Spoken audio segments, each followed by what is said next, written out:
I'm Josh Light with PoliticIt.com here in Texas with Katherine Savers McGovern. She's a Democrat running for Congress in District 32. How are you doing today, Katherine? Oh, I'm really good. Thank you. Well, thanks for meeting with us. So tell me, Katherine, tell me the big differences between you and your competitors in this race.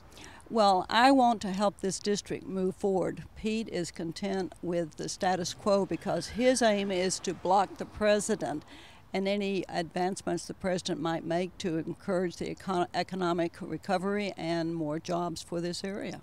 And do you feel that Pete has done a good job as a congressman in District 32? No, I think he has not, and the reason is that on January 20th, 2009, when the president was inaugurated, that evening Pete and other Republican leaders met and decided that their job for the next 3.5 years was to do everything to make him a one-term president. That wasn't his job. And he should have been focused on the real issues which were there. There were 800,000 people a month losing their jobs. Banks were failing. People were losing their houses. Small, medium, and large businesses were failing.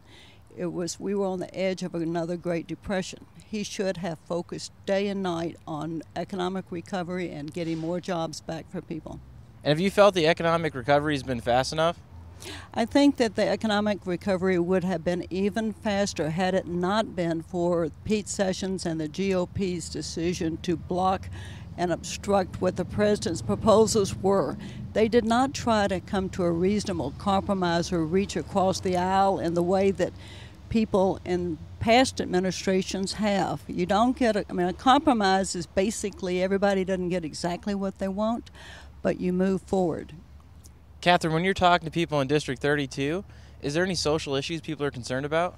I think the women are concerned, and men too who love them, with the fact that Pete Sessions and Todd Akin and Paul Ryan and the extreme Tea Party group are trying to impose a religious belief on women with respect to contraception.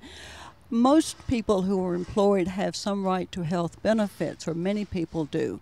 The way that they are structuring their effort is to allow an employer or the government to say you cannot have contraceptive prescriptions. When you do that to a working woman, you are decreasing her rate of pay, so you're discriminating against her in her pay. We have equal pay for equal work.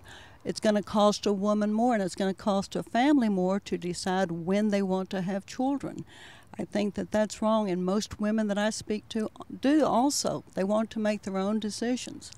Now, Katherine, back in July, we actually analyzed your online presence. You had a very impressive online presence. What have you done since July to improve that presence?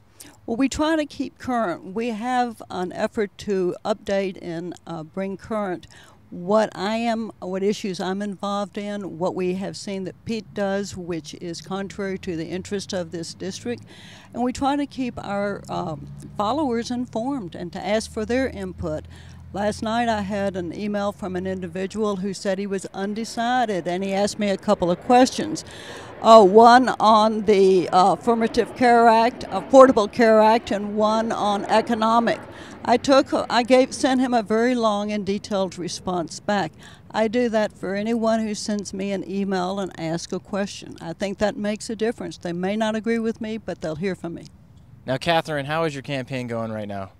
I really feel very encouraged. I'm a strictly volunteer campaign. I don't have the kind of millions that Pete has. But my volunteers are very dedicated, and so they are out at every one of the polling sites here in Congressional District 32, speaking to people and giving them my cards, telling them who I am, and asking them to vote for me. We are really getting a good response. And Katherine, where can people go to learn more about you? If they want to learn more about me, go to my website. It's www.mcgovernforcongress.com. Thanks, Katherine. You're welcome. Thank you.